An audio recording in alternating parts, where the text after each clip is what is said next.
Hello, everyone. Thank you for coming. I really appreciate your presence.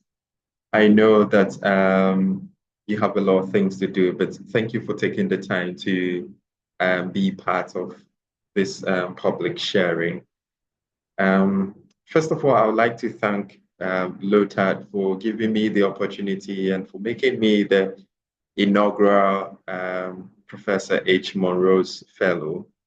I'm very grateful to Sylvia and Seth for opening up the library for me to um, engage with a subject that is very dear to my heart. So I this afternoon I'll be talking about ritual as speculative portal, and I'd like to share my screen now. Yes, I hope you can see it. So my name is Kwame Boafo. I'm a movement maker and a theater performance studies scholar. And my work basically revolves around performance. It's in the intersection between performance and religion. And I'm very interested, particularly with processions. I'm interested in how um, knowledge is produced while people are in motion. Um, and so that's what I do. And that's why I have a fascination for rituals. And today I'll be speaking about ritual as speculative portal, which is one of the things that I'm doing as part of my fellowship here with LOATAD. So I'd like to play a video.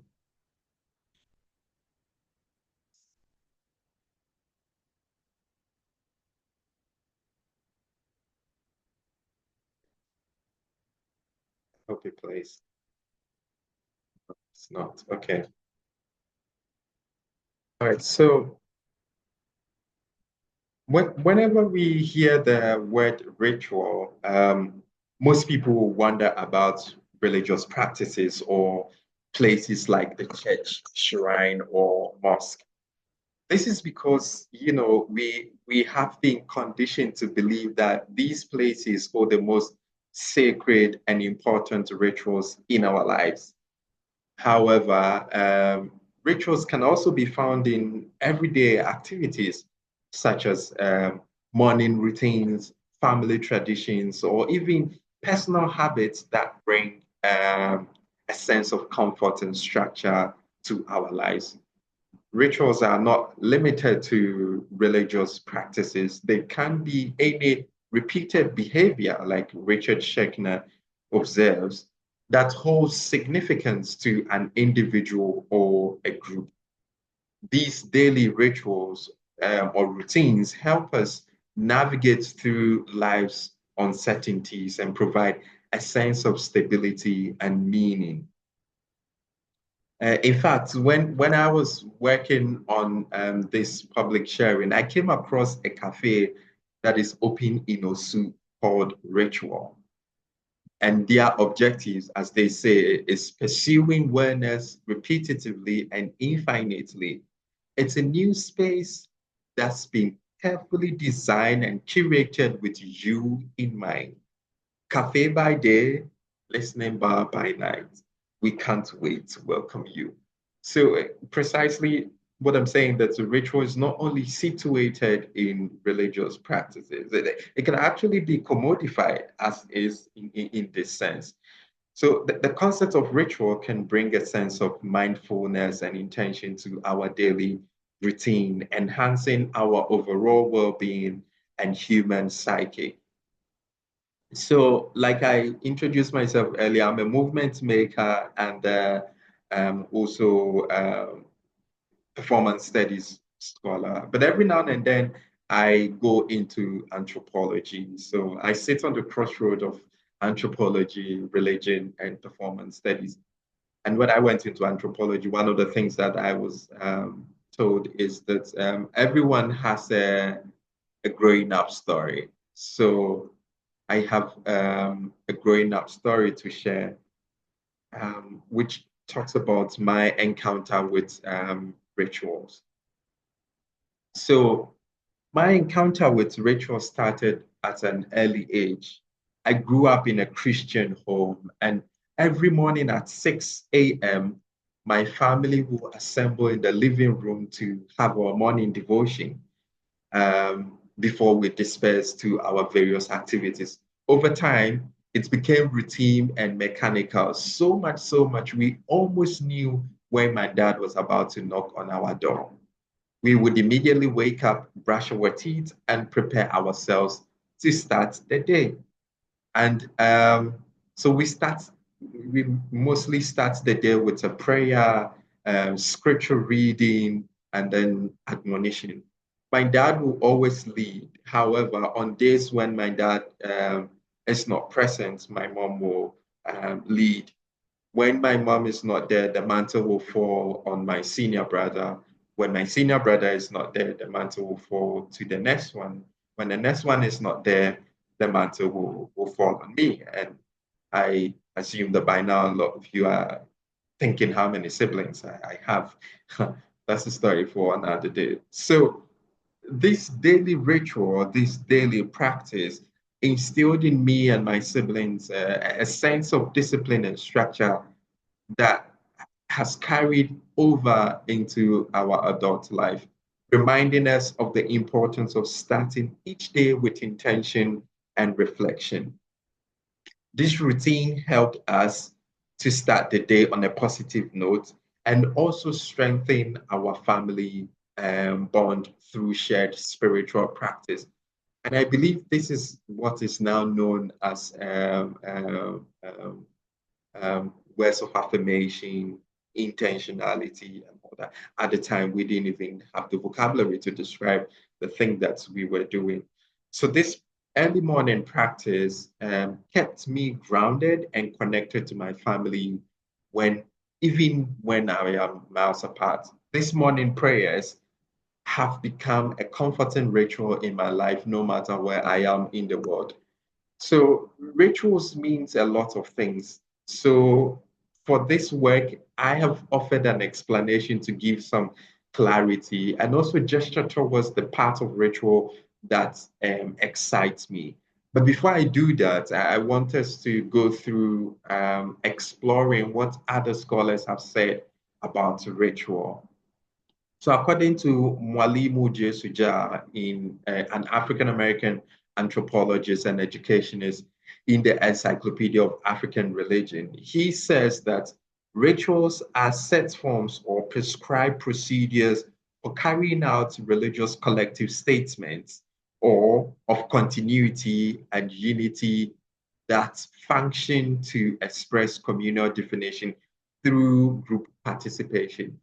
So for Suja, rituals are organized and systematic undertakings and dense in communal symbolism, serving as a means of reinforcing social cohesion and identity within the African communities. This perspective of Suja highlights the significance of rituals in fostering a sense of belonging and shared purpose among the people who participate in ritual. And let me move away from Suja to a Chinese philosopher known as Xunzi. And Xunzi is also a student of Confucius, and he has bad raps because Xunzi believes that human beings are inherently bad, and so sometimes a lot of people argue against his position. But he has an intricate understanding of what ritual is. Um, so he provides a profound basis for understanding ritual as a social mechanism that harmonizes human desires with societal order. So he says that humans are born having desires. When they have desires, then they cannot but seek some means of satisfaction. If there is no measure to or limit to their seeking, then they cannot help but struggle with each other. If they struggle with each other, then there will be chaos. And if there is chaos, then there will be impoverishment.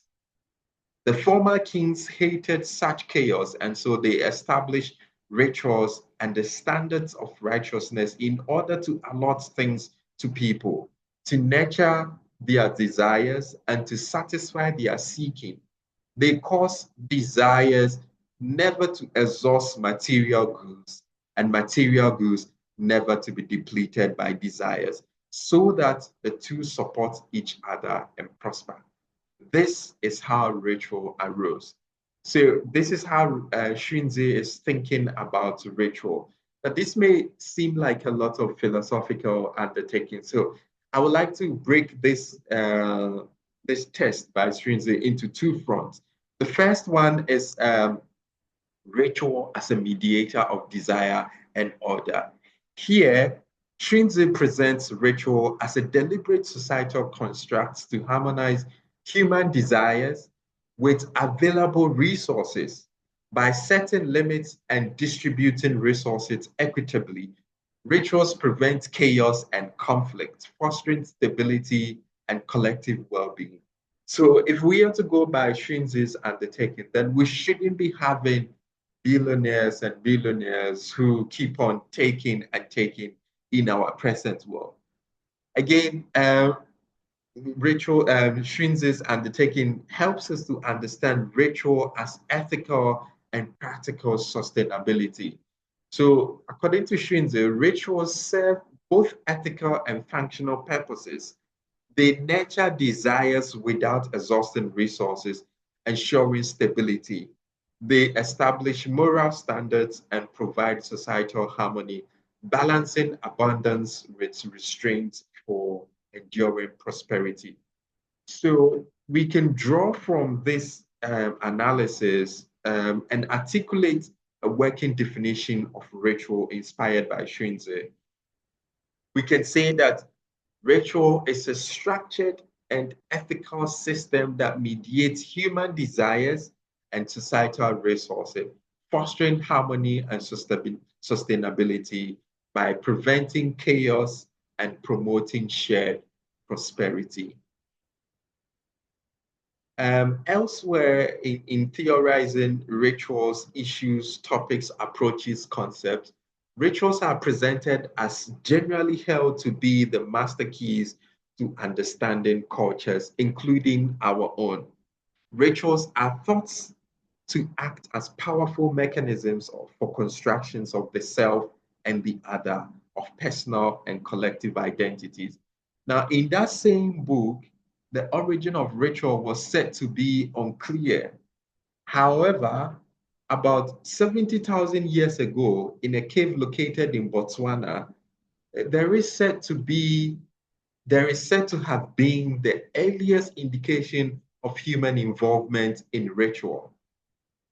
Now, in the aforementioned ritual, people offered spearheads to the stone python. And this was discovered by Associate Professor Sheila Coulson of the University of Oslo.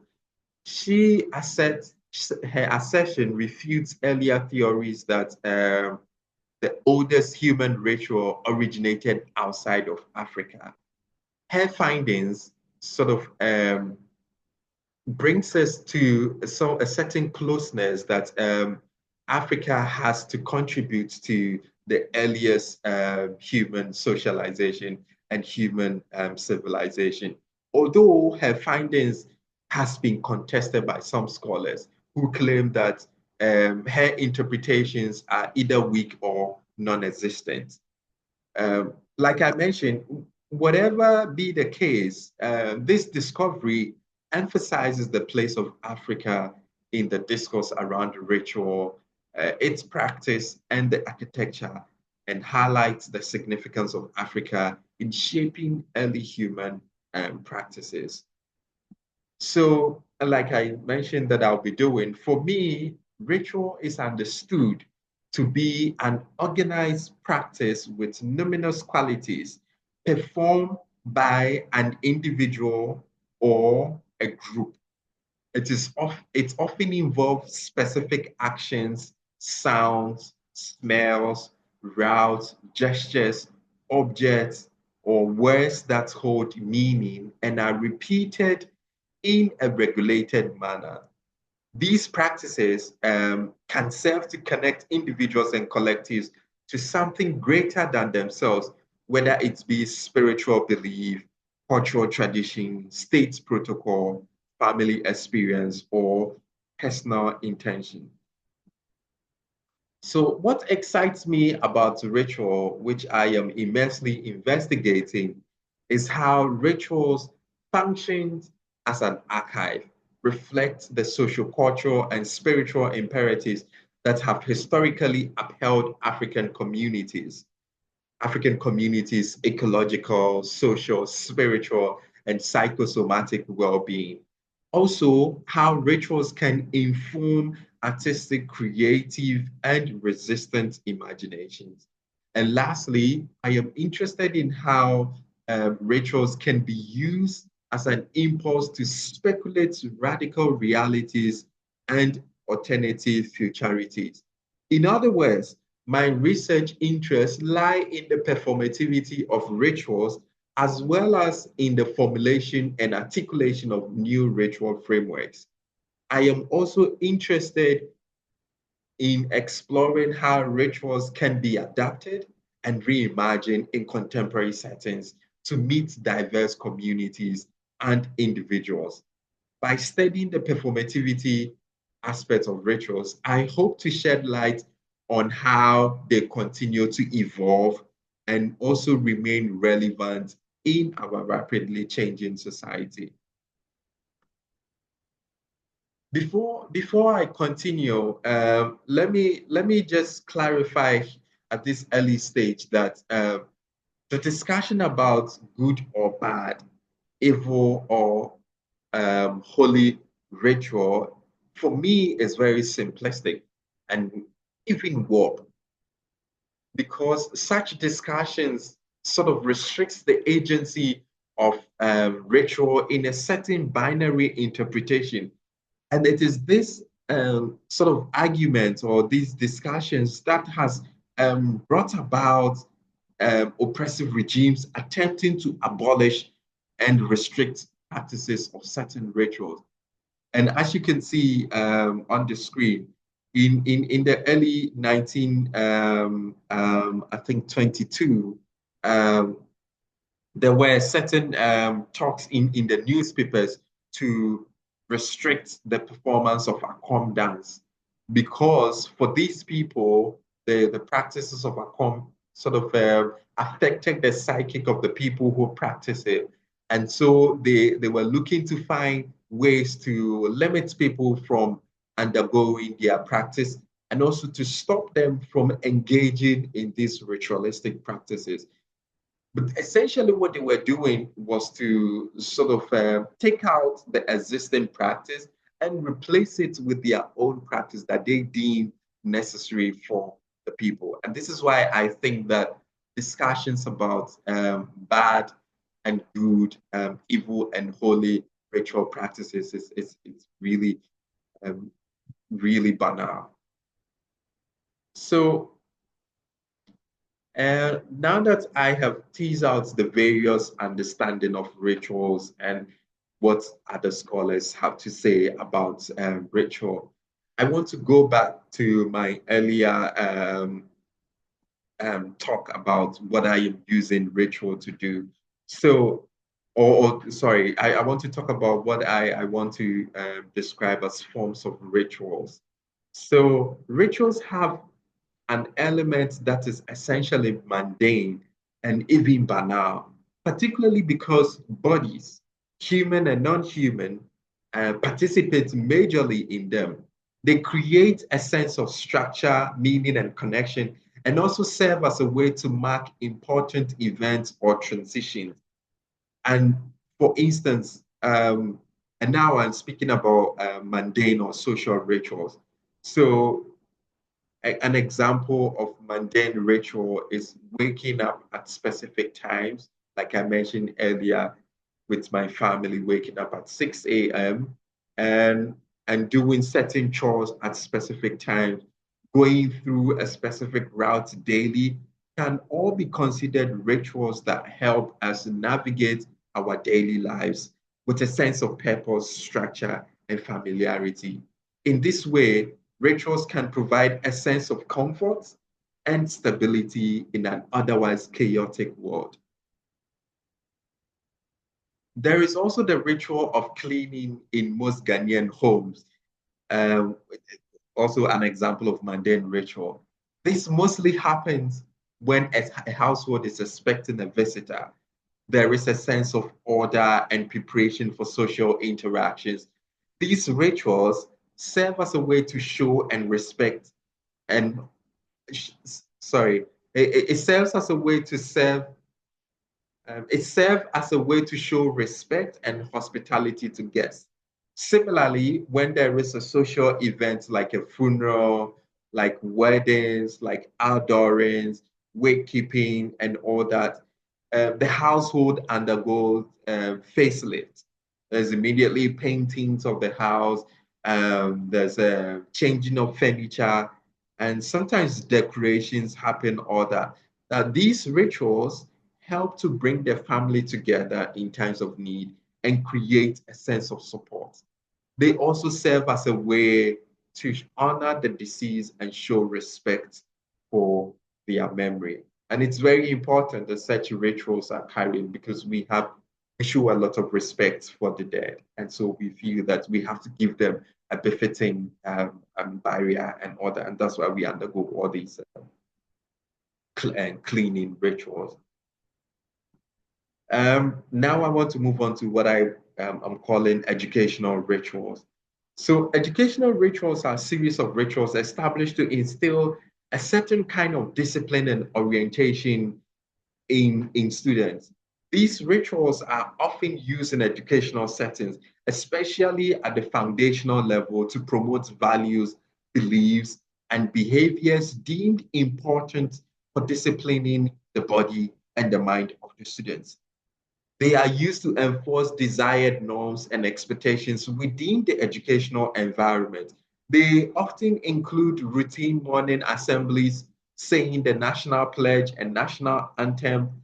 During my time in the primary school, there was what we called silent hours, where you have to just read your book early in the morning. It's just you and your book, and you'll be reading it in your head. There's also most primary schools have what they call worship.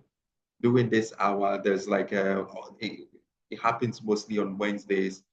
All the school assemble in one class, and then we'll sing songs.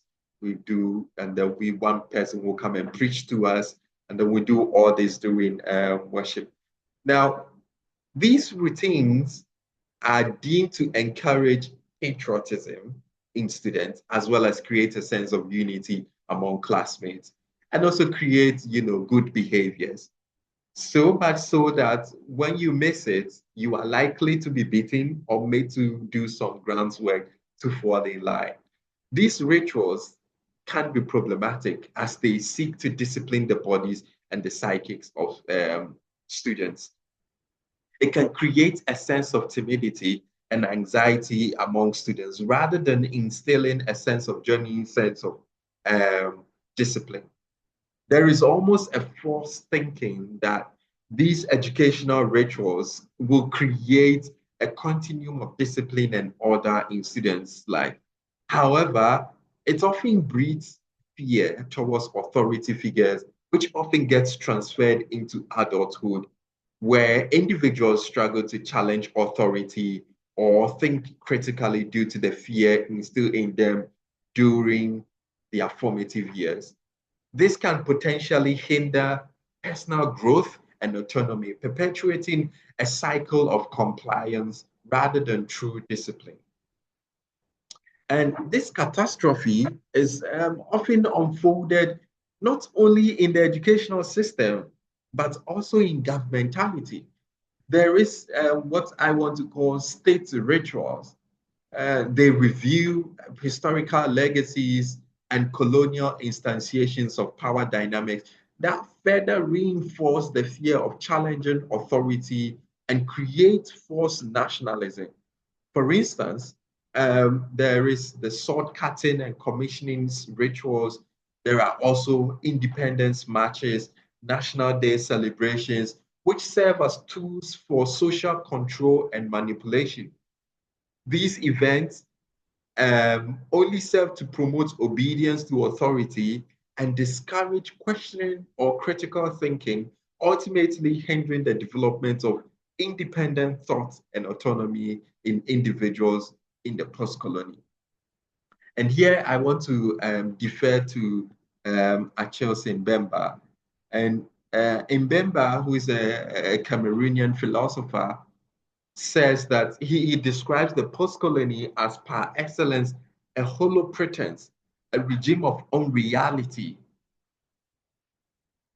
It allows ordinary people to simulate adherence to the innumerable official rituals that life in the post-colony requires, such as the wearing of uniforms and the carrying of party cards, making public gestures of support, and sticking up portraits of the autocrat India in one's home.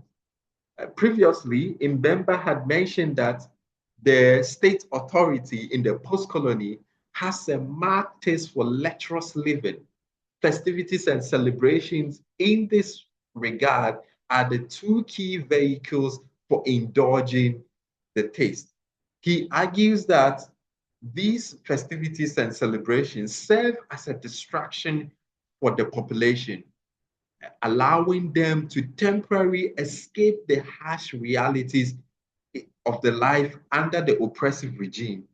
This emphasis on superficial display of loyalty and extravagant events perpetuates a facade of stability and prosperity in the post-colony. But beyond the performativity of state ritual, is also a litany of ritual vocabulary used to address the state authority. So you hear things like His Excellency, Honorable, His Eminent, Right Reverend, Overseer, General Overseer, the Papacy, His Most Holy. All these vocabularies are used to prop up the power and authority of the state and also the Komaduma, as Mbemba puts it, in the post-colony, creating a facade of respect and reverence that conceals the underlying corruption and exploitation.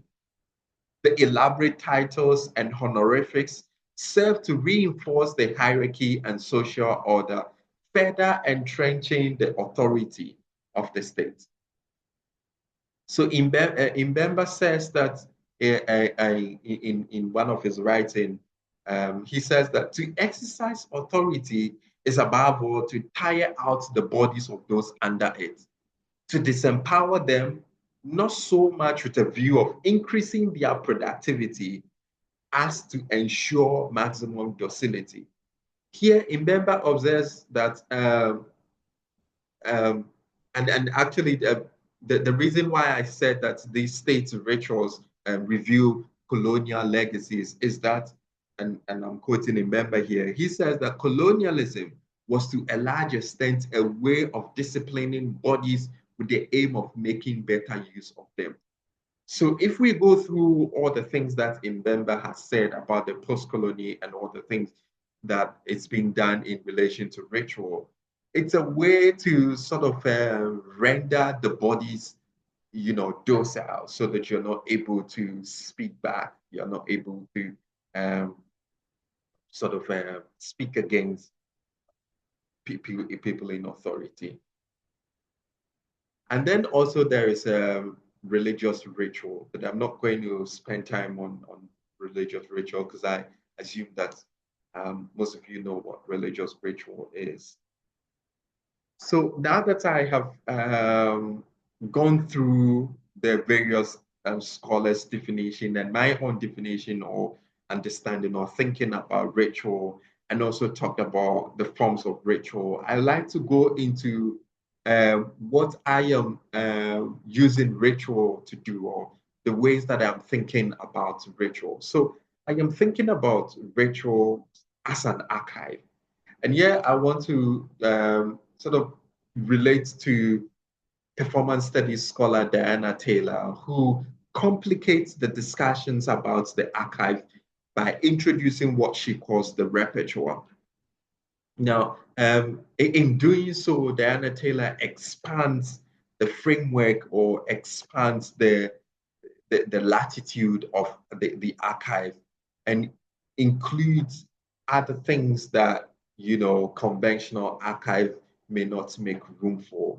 She offers insights into other ways that people and societies interact and think about through and alongside the archive. She writes in her book, The Archive and Repertoire, that pre-literate societies recorded and documented their living existence using practices already in place, as they did not come to culture through writing. In the book, which I have here, Africa Talks Back, also Okot Bitek is being interviewed, is one of the people that is being interviewed. And they ask him that when and why did you begin reading? And this is what Okot Bitek said. He said that instead of asking, when did you start writing? You should really ask, when did you start expressing yourself in words, in song, in stories? That will be a much more meaningful question. So for Okot Bitek and a lot of other people, their expressive technology is not writing. So their expressive register and knowledge-making technology is not writing. Instead, their expression is manifested through various forms such as oral storytelling, singing, dancing, music, visual arts, and even rituals. And like Diana Taylor said, for pre-literate communities, rituals served as a significant expressive vehicle and also as a recording technology. Rituals played a crucial role in transmitting and making knowledge and values for generations to generation, ensuring the continuity of tradition and beliefs. Through participation in rituals, individuals connect with ancestral wisdom and maintain a sense of belonging within their communities.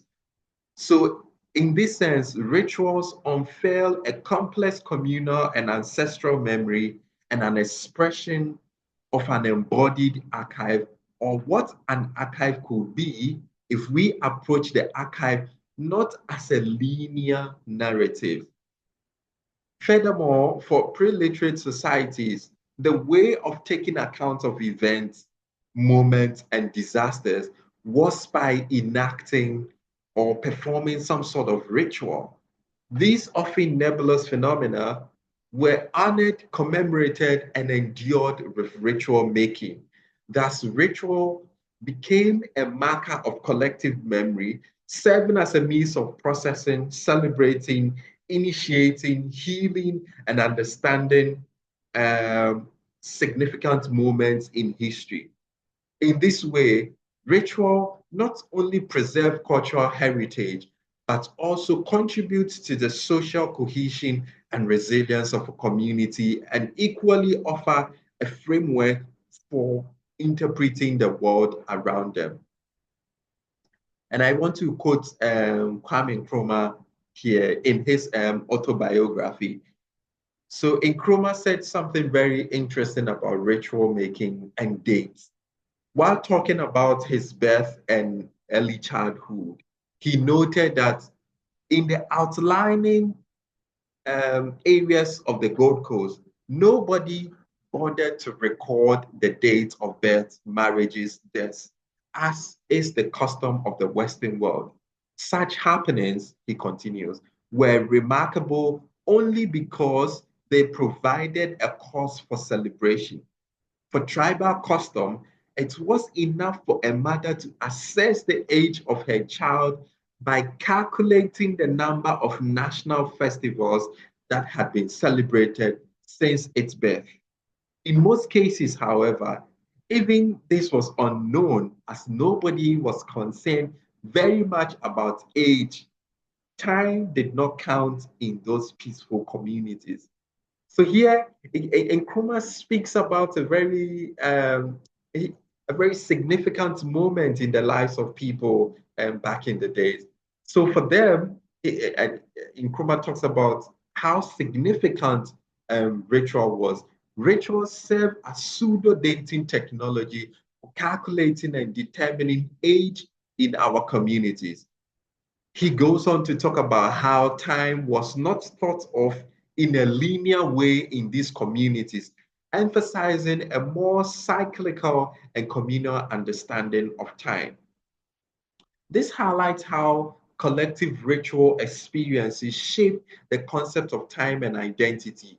And here, rituals, rather than a rigid calendar, mark the passage of time and reflect a relational affinity with one another and the natural world.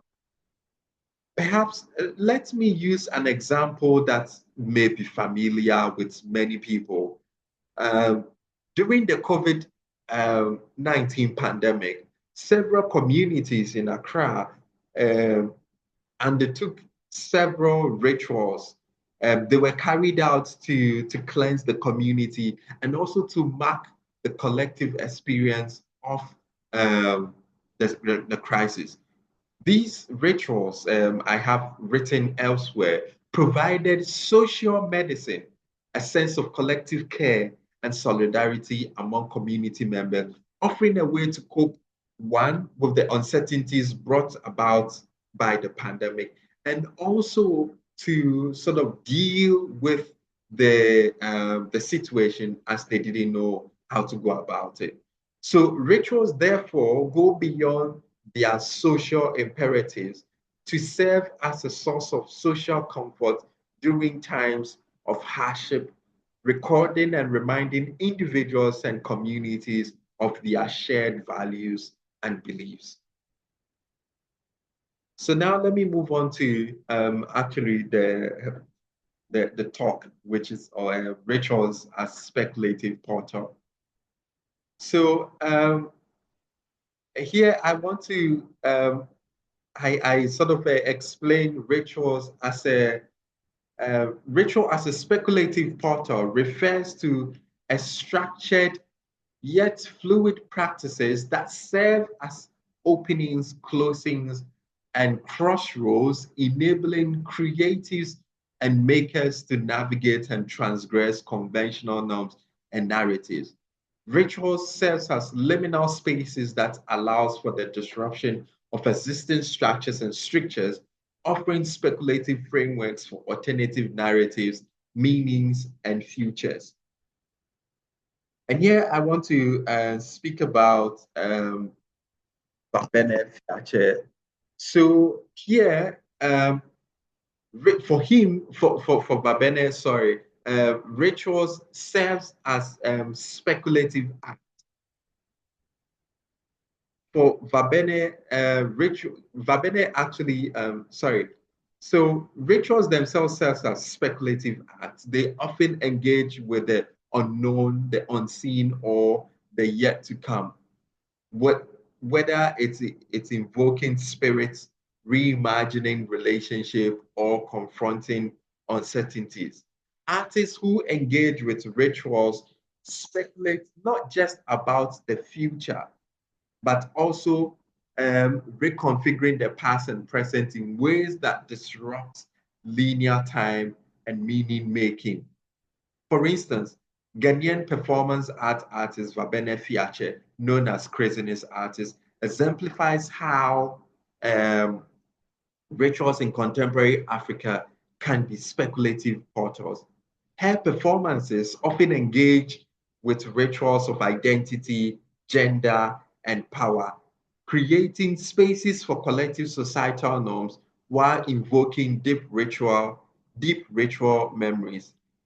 In her performative installations, she uses ritualistic gestures like cleansing, dressing, undressing, and even embodying liminal spaces of liminal identities to critique rigid understanding of gender. These acts disrupt traditional understanding of ritual while reimagining their potential to address contemporary struggles.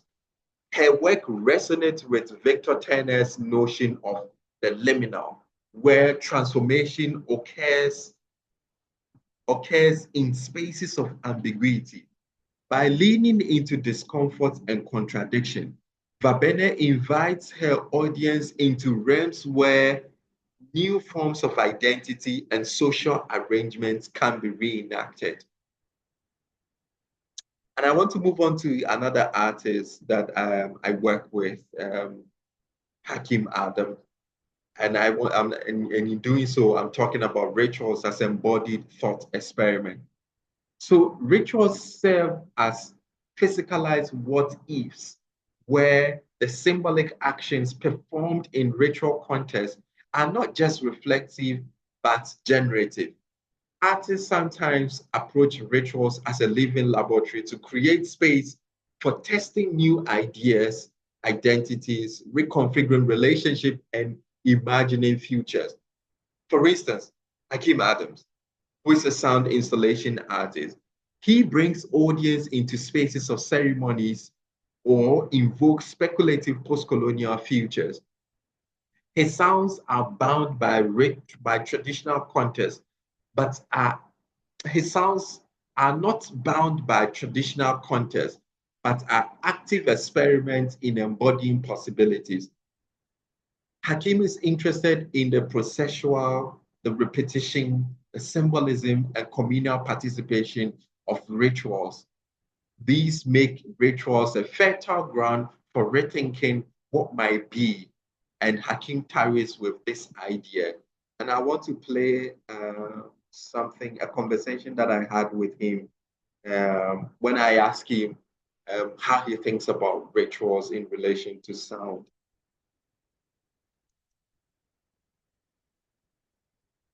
So here.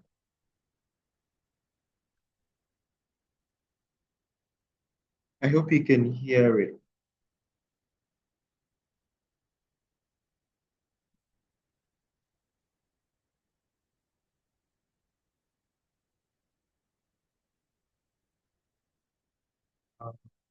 Can you hear the sound? Oh, okay. Let's see. Maybe we skip it and then yeah. So it should play. I don't know why it's not.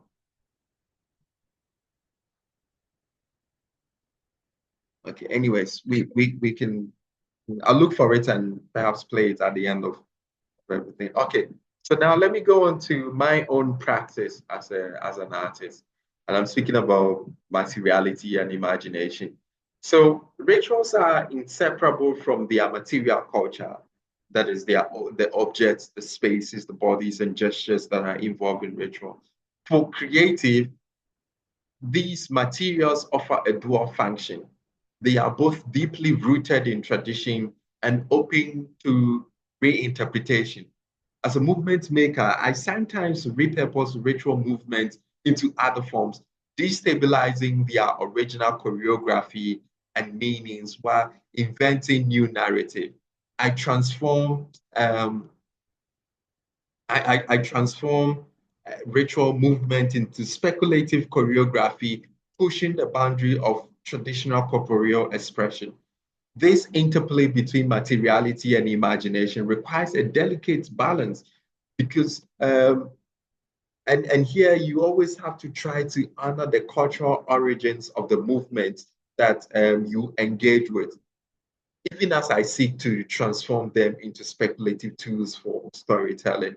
It's important because sometimes it enters into the realm of appropriation. So you have to be very careful about and very reflexive about how you go about repurposing these movements. So lastly, I want to talk about time, ritual, and speculation. So ritual often challenge linear notions of time, embracing cyclical, layered, or even collapsed temporalities. This temporal complexity provides a speculative opening by juxtaposing ritual practices with futuristic visions. Creatives employing rituals as a portal blur the distinction between the past, present, and future.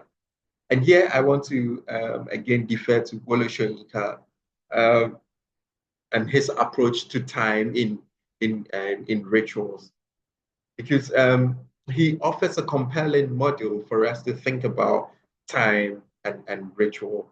His work collapses human and spiritual realms, intertwining temporalities to evoke a reality that transcends linear progression. And Oyin Ogumba says, when talking about Wole Soyinka, he says that, and I'm reading here, that's one of the books I'm using. He says that Soyinka's literary playground is essentially the Yoruba culture of Western Nigeria, his own indigenous culture. There, he feels at home to choose his situations and characters, not only among fellow human beings in a contemporary context, but also among gods, spirits, and demons, as well as dead ancestors, illustrious and otherwise. So here, Ogumba sort of introduces us to some of the ritual elements that inform Soyinka's creative process, emphasizing his deep connection to his cultural roots and the diverse range of characters between the human, spiritual, and ancestral world. Soyinka's ability to seamlessly weave these elements together creates fascinating storytelling and that resonates with his audiences both locally and worldwide. With a quest to write or think with rituals, I believe one question to contend with, or one question that Soyinka contends with, is um,